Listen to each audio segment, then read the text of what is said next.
Hey, what's up guys? John here. Joe Biden's $2 trillion climate package is a staple of what is to become America. Who's the big winner here? Well, it's definitely not the average American, that's for damn sure. It's Bill Gates, it's a lot of these billionaires. They're going to multiply their net worth by 100x underneath of this plan. And what's ultimately going to happen is we're going to see the biggest erosion of the middle class that we've ever seen in history. With that being said, I'm going to break down exactly how this works for the everyday American, step by step, as well as who the real beneficiaries are.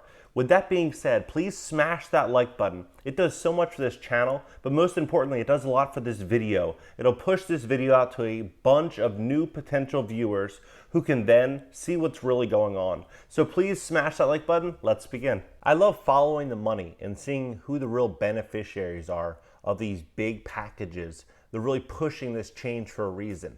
Look at this here. It says Biden mulls giving farmers billions to fight climate change. Even farmers are unsure about the plan. We scroll down, this article was about 5-6 days old.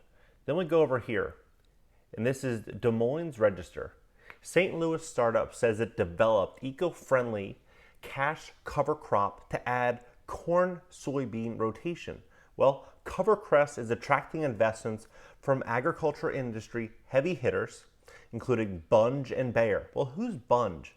Well, Bunge, a traditional agribusiness company, reported a huge earnings beat Wednesday due to its boost from an early investment in Beyond Meat. Who is one of the primary owners of Beyond Meat? It's Bill Gates.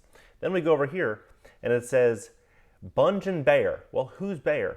Bayer is Monsanto. Bill Gates owns 500,000 shares of Monsanto. Biden said his proposal would modernize 20,000 miles of rundown highways, roads, main streets, 10,000 bridges, 10 of the nation's most economically significant bridges in America that require replacement. Then, we all know that a lot of that money will go to these large construction companies, not the mom and pop construction companies, the ones with the large big brother contracts with $20-30 billion contracts where they build the large stadiums and really all the big jobs. It's not going to go to, Larry down the street. Then we look here, it says it's going to create 50,000 charging stations for electronic vehicles. This sounds great. I myself drive a Tesla. They're great. But what happens when we have this big shift where people can't afford to buy these electronic cars for 30, 40, 50,000 or more? They have their old Hyundai Elantra. I had a Hyundai Elantra at one time when I was 18, 19 years old. They're $2,000, $3,000. They're very inexpensive. They're affordable. And they get them serviced at a local mechanic. When we have an electronic vehicle monopoly and everyone is forced to have electronic vehicles, who's going to service them? It's not going to be the small mom and pop mechanic, because right now we have, if you look at just the numbers, 756,000 mechanics in America. It's going to be the dealerships. It's going to be the actual manufacturer that's going to be servicing these vehicles. So there's going to be so many more jobs lost. So many more jobs lost. And then also they're going to be able to price fix, and they're going to charge you whatever they want to charge you for any repair on that vehicle. Biden laid out his plan for the investments in infrastructure, which includes raising corporate taxes, a core campaign promise. Biden would raise the corporate income tax to 28%, up from 21%. So about a 20% increase on taxes. The rate had been as high as 35% before former Donald Trump and congressional Republican cut taxes in 2017. What this means is when you increase taxes, people are going to be cutting jobs by the millions, most likely. They're going to be outsourcing work, and they're going to be coming up with creative ways to make as much or more money in the future to capitalize on all of this change that's happening. Because a lot of companies are going to go under, but a lot of the smart companies are going to be capitalizing on distressed opportunities. And this is going to be very bad for the average American. The proposal also includes building or retrofitting more than 2 million homes, replacing every lead pipe in the country, and ensuring that all Americans have access to affordable, reliable, high-speed broadband. When you hear replacing lead pipes, what this means, if you have lead pipes in your home, The typical cost is between $4,000 and $15,000 just the lead pipes in your home. And then when you add in the cost to retrofit your home, the average range is between $3,000 and $7,000. So say $5,000. $5,000 for that. I mean, you're all in at about $20,000 at a bare minimum per home. The average American has $400 in the bank. You imagine how many people are going to be hit very hard, have to lose their homes because of this. Then we look at New York. A measure passed last year as part of the city's Climate Mobilization Act requires owners structures of 25,000 square feet or larger to make often sizable cuts in carbon emissions starting in 2024 or pay substantial fines. The legislation affects 50,000 of the city's roughly 1 million buildings, including a substantial number of residential buildings.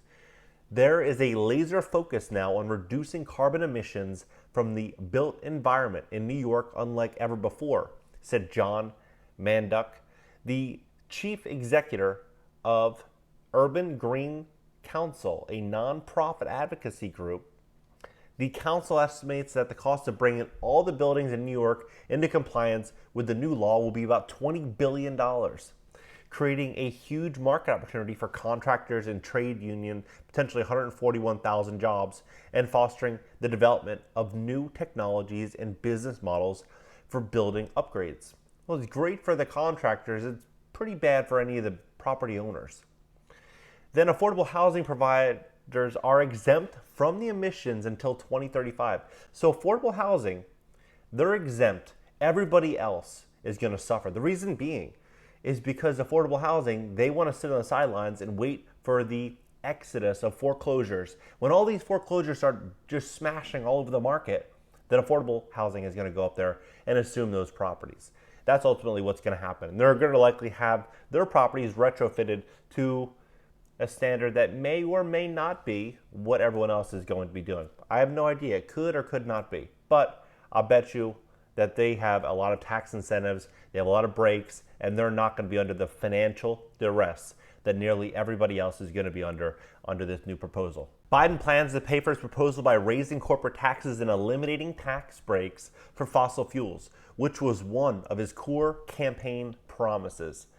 What we need to realize is America as a whole, we have 1.9 million Americans in the fossil fuel industry. 1.9 million, that's a huge number, and that's 5-year-old information.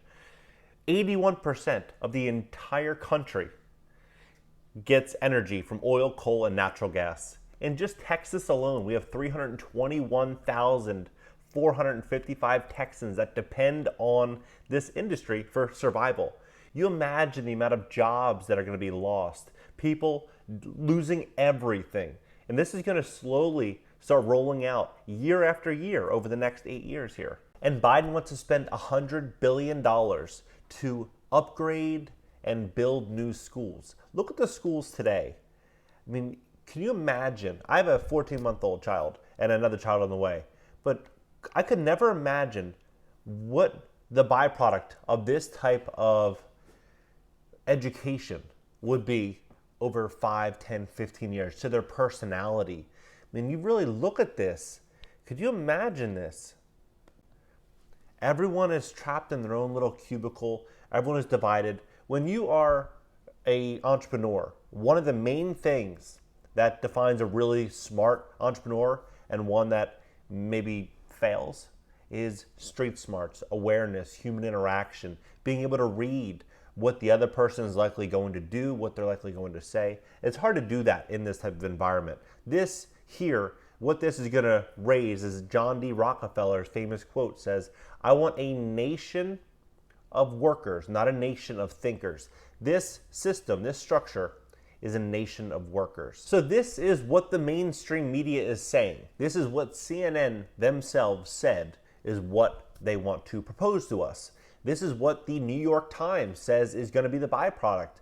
This is what all of these outlets say. I'm simply just organizing it in a way to make it very easy to understand so you don't have to do hours upon hours of research to understand what they're really saying. What they're saying is going to be a complete destruction of the economy to rebuild it in a way that benefits the conglomerates. And unfortunately, a lot of mom and pop businesses are going to be left behind.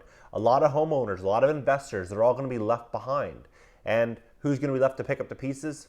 BlackRock, Blackstone, Microsoft, Facebook, all these big corporations are going to run out there. So if you're thinking about investing in real estate, be smart, be aware, understand what's coming, and have a plan that's going to isolate you from any big financial impact that something like this could bring.